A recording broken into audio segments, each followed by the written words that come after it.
Hi there, welcome to Get Good. In this video, we're going to cover everything that you need to know to get started with stippling. This is actually my preferred blending technique and was the one I used predominantly in my ultramarine squad that you can see on the screen here. Before we get started, if you like this video, if you like the channel, please consider subscribing to us or giving this video a like. Right, let's get into it.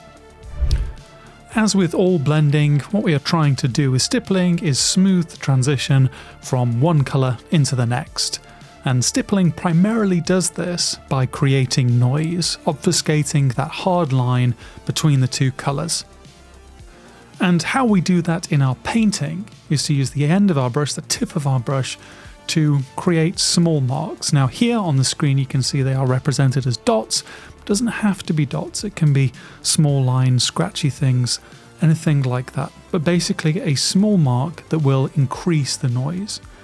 These marks will be at their highest density closest to the point of transition because that's the area that we need to cover up the most. As we get further away from that point of transition, we need to decrease the density of those marks because obviously we don't want that hard line just to be moved further into the colour we've transitioned from. So a point of high density that bleeds out into low density around that point of transition.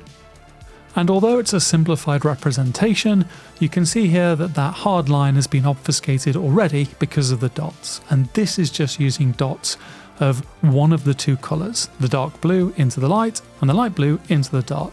And even so, we are beginning to soften that area of transition.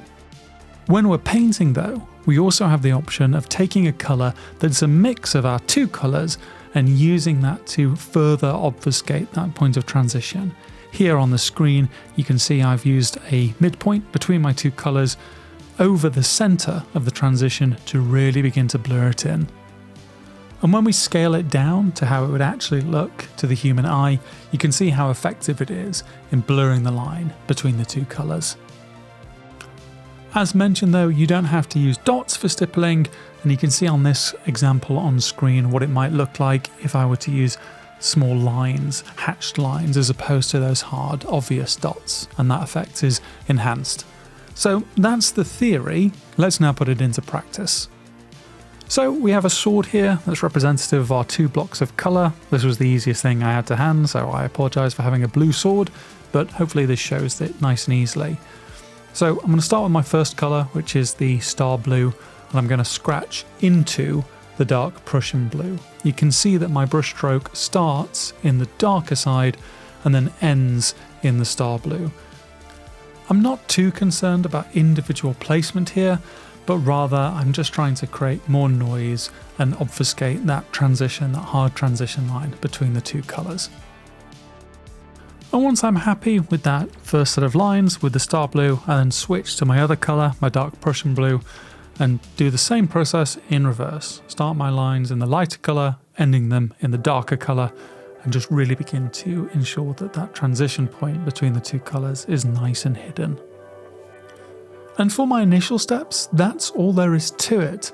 I will work the dark in, then I'll go back to the star blue, the lighter colour, and work that in for a bit, and then just alternate essentially until I'm happy with the two transitions. So that's why I'm just speeding this footage up here, so that you can see the back and forth to get the two elements of the stipples to where I want them to be.